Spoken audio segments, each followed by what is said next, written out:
Michael, வாங்க inspector. என்ன நேரம் வீட்டுக்குள்ளே வந்துட்டீங்க? வாசல் கதவு திறந்தே இருந்துச்சா? ஆமாண்டா. இன்ஸ்பெக்டர், நீங்க எதுக்கு வந்திருக்கீங்கன்னு எனக்கு தெரியும். கௌரிங்கிற பொண்ணோட சாவு சம்பந்தமா? என்ன நல்ல சமயம் இப்படி எழுதிட்டு போறான்? நாம எதிர்பார்த்தது தானே. மைக்கேல் அரெஸ்ட் பண்ணிட்டோங்கிற சந்தோஷத்துல அவன் போறான். பாவம், கோர்ட்ல என்ன நடக்க போகுதுன்னு அவனுக்கு தெரியாது. சியர்ஸ்.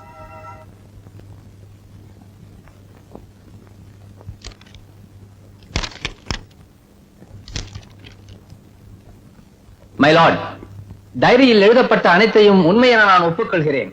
அதே நேரத்தில் கௌரியை பற்றி சில உண்மைகளையும் இங்கு நான் கூற விரும்புகிறேன். கௌரி பணத்திற்காக பல பெரிய மனிதர்களுடன் தொடர்பு கொண்டவள். அவள் தொடர்பு கொண்ட ஒவ்வொரு நபருக்கும் ஒரு டைரி உண்டு. மற்ற டைரிகள் மறைக்கப்பட்டு என் கட்சிக்காரரான மைக்கேல் சம்பந்தப்பட்ட டைரி மட்டுமே இந்த கோர்ட்டிலே ஒப்படைக்கப்பட்டிருக்கிறது. மேலும் எனது கட்சிக்காரர் மைக்கேலால் கௌரி நிச்சயமாக கர்ப்பம் அடைந்திருக்க முடியாது. ஏனென்றால் மைக்கேல் 6 மாதத்திற்கு முன்பே குடும்ப கட்டுப்பாடு செய்து கொண்டவர். போஸ்ட்மார்ட்டம் ரிப்போர்ட்டின் படி கௌரி இறந்த போது 4 மாத கர்ப்பம். மைக்கேல் 6 மாதத்திற்கு முன்பே குடும்ப கட்டுப்பாடு செய்து கொண்டிருக்கும் போது இது எப்படி சாத்தியமாகும்? இதோ 6 மாதங்களுக்கு முன்பு மைக்கேல் குடும்ப கட்டுப்பாடு செய்து கொண்டதற்கான டாக்டர் சர்டிபிகேட்.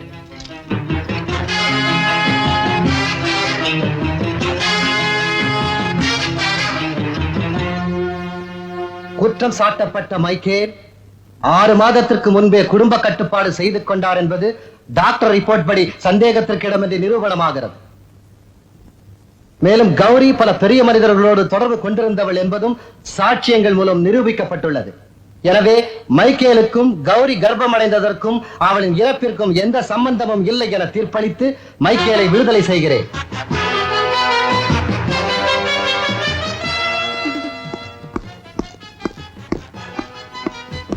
தினகர் சார், கொஞ்சம் நில்லுங்க. அன்னைக்கு என்னமோ பெருசா என்ன வீராப்ப அரெஸ்ட் பண்ணீங்களே, இன்னைக்கு என்னாச்சு பாத்தீங்களா? நீ சாட்சிகளை புடிச்சிட்டு தான் தப்பு பண்ணவங்களை அரெஸ்ட் பண்ணுவ. நாங்க சாட்சிகளை ரெடி பண்ணிட்டு தான் தப்பே பண்ணுவோம். இத நீ புரிஞ்சுக்க மாட்டேங்கிறியே. எத்தனை நாளைக்கு தான் நீ இப்படி எங்க கிட்ட அவமானப்படுவ? பேசாம எங்க வழிக்கு வந்துட. உனக்கும் சந்தோஷம், எங்களுக்கும் சந்தோஷம். ஒண்ணு மட்டும் நல்லா தெரிஞ்சுக்குங்க. இன்னைக்கு இல்ல நாளை என்னைக்காவது ஒரு நாள் சட்டத்தை வச்சு உங்களை நான் தண்டிக்கல. என் பேர் தினகர்ல. அடிப்பட்ட பாம்பு இப்படிதான் சீரும். எங்க எந்த தியேட்டருக்கு போறோம்? அதாண்டி பணமா பாசமா ஓடுது அந்த தியேட்டருக்கு போறோம். அந்த படத்துல அப்படி என்னங்க இருக்கு? இழந்த பயம் செக்க வந்த பயம் அது தேனாட்டம் ஈக்கும் பா. யாரு அது சைக்கிள்ல லைட் எல்லாம் போறது? இறங்கியா.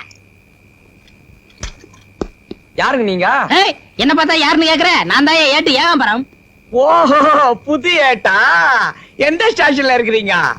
ரேடியோ ஸ்டேஷன்ல. குத்தி தப்பு பண்ணிட்டு என்கிட்ட அட்ரஸ் வர கேக்குறியா?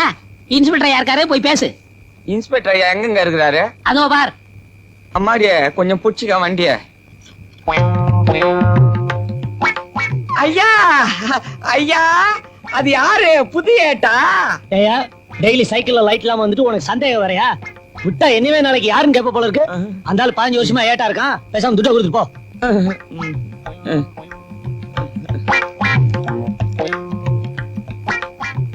இந்தா சார், இதுல 50 ரூபாய் இருக்குது சார். எனக்கு ஒரே ஒரு சந்தேகம். என்னையா?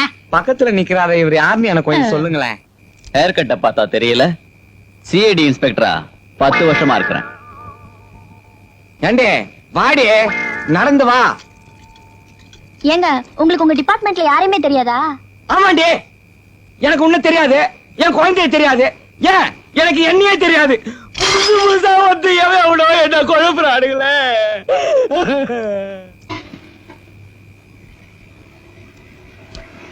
ஸ்டாப். லைசென்ஸ், டாக்ஸ் டோக்கன்லாம் இருக்கா? எல்லாம் இருக்கு. வீல் இருக்கா? வீல் இல்லாமையா வண்டி ஓடும்? உங்களுக்கு எது இல்லாட்டாலும் பரவாயில்ல, கொஞ்சம் போட்டு கொடுங்க.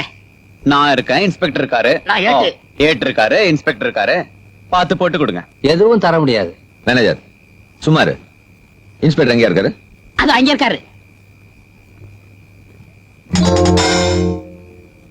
தினகரன் ரோட்ல நின்னுட்டு 50-100 வாங்குறவன் ஸ்டேஷன்ல போய் சொலை 50,000 ரூபாய் கொடுத்தா கொடுக்க வந்தவன் ஏன் அரெஸ்ட் பண்ணா?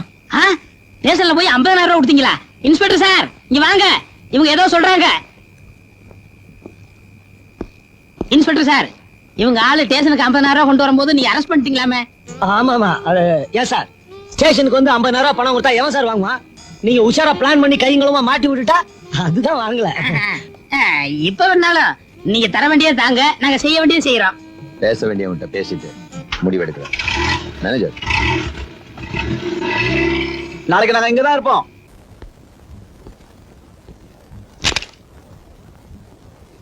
வா சர்மா, என்ன விஷயம்? இன்ஸ்பெக்டர் தினகரன் லஞ்சம் வாங்கினத மறுபடியும் நம்மள முட்டாளாக்க பாக்குறானா? ஸ்டேஷன்ல போய் 50,000 ரூபாய் பணம் கொடுத்ததுனால தான் அவன் வாங்கலையாம். இப்ப பணம் தந்தா கூட நமக்கு எந்த உதவியும் செய்ய தயாரா இருக்கேன்றான்.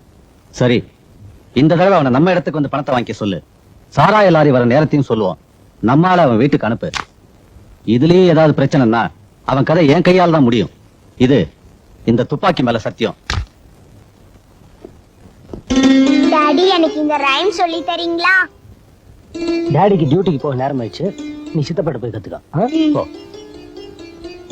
சித்தப்பா, எனக்கு இந்த ரைம் சொல்லி தரீங்களா? ஓ, சொல்லி தரனே. அப்பா, இதா எனக்கே தெரியாது இதெல்லாம். நல்ல சிவையா அனுப்பிச்சார். என்ன விஷயம்? உங்களுக்கு ஒரு பெரிய தொகை தரதா ஐயா முடிவு பண்ணிருக்காரு. போரூர்ல இருக்க ஐயாவுக்கு சொந்தமான லாட்ஜ்ல ரூம் நம்பர் 301க்கு நீங்க போய் ஐயா அனுப்பிச்சாருன்னு சொன்னா, காஃபி சாப்பிடுறீங்களா டீ சாப்பிடுறீங்களான்னு கேட்பாங்க. நீங்க மாமூல்னு சொன்னா அங்கேயே பணத்தை கொடுத்துருவாங்க. அதுக்கு நீங்க செய்ய வேண்டிய உதவி, ஊருக்கு தெற்கு புறமா இருக்க செக் போஸ்ட்ல இன்னைக்கு வர சாராய லாரிய நீங்க கண்டுக்காம விட்டுறணும். சரி, நீ போ. பிரியா, சித்தப்பாவுக்கு அவசர வேலை வந்துடுச்சு, கிளம்புறேன்.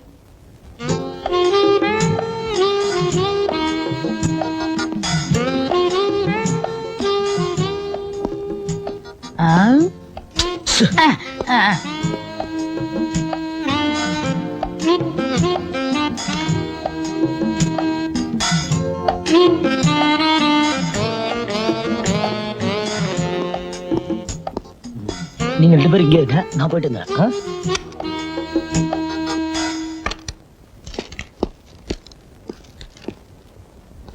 வாங்க. நல்ல சிவம் அனுப்பிச்சாரு. என்ன சாப்பிடுறீங்க? காஃபியா டீயா? மாமூல் தான். கொஞ்சம் இருங்க.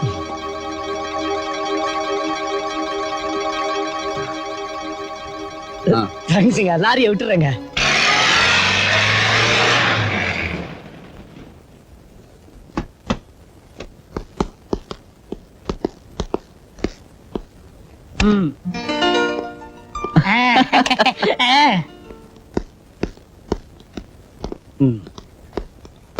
சண்முகம், நீ இங்கே இரு.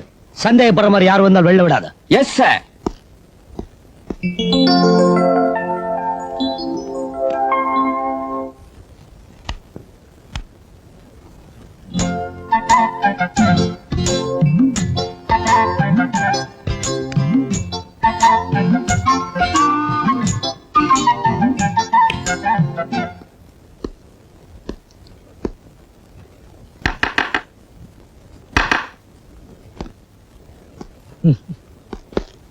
ஐயா,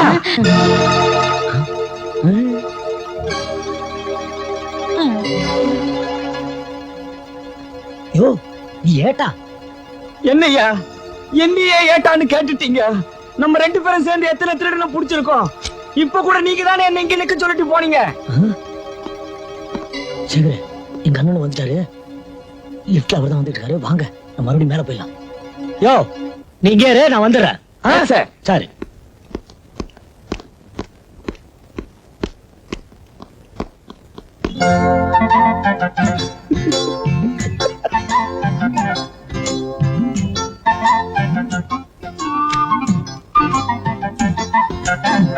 சண்முகம், இந்த பக்கமா யாராவது வெளில போனாங்களா?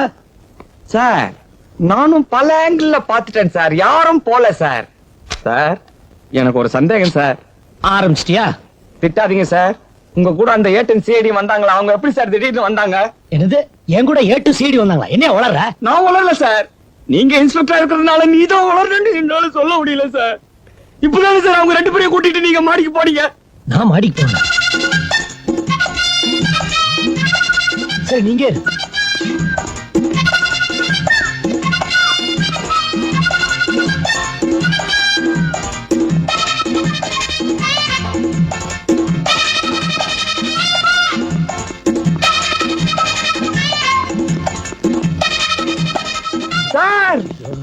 சார் இப்போ வந்து தெரியுதா சார் நான் உளரலன்னு இவங்கள தான் சார் சொன்னேன்.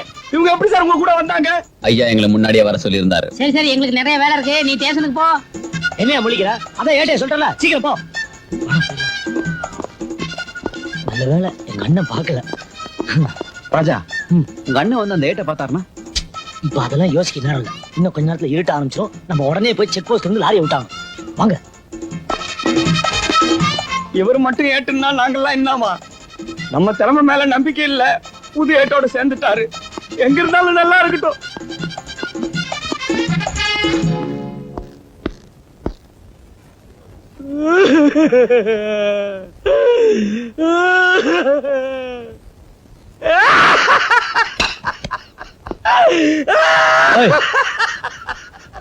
என்னாச்சு அவனுக்கு?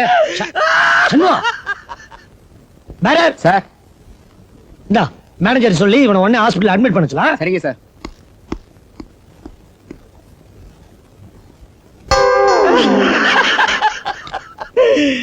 தினகர் ஐயா இதுக்குள்ள சர்வர் ஆயிட்டாரு.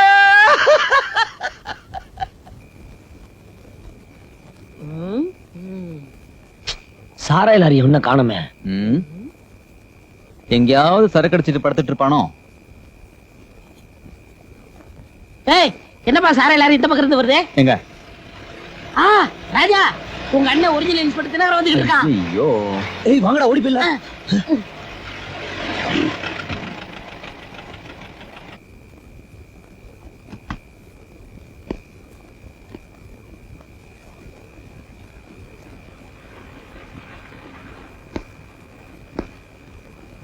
ஏய் செக் போஸ்ட்ல இன்ஸ்பெக்டர் தினம் நிக்கிறாரு. லாரி நிறுத்த நேரா விடு.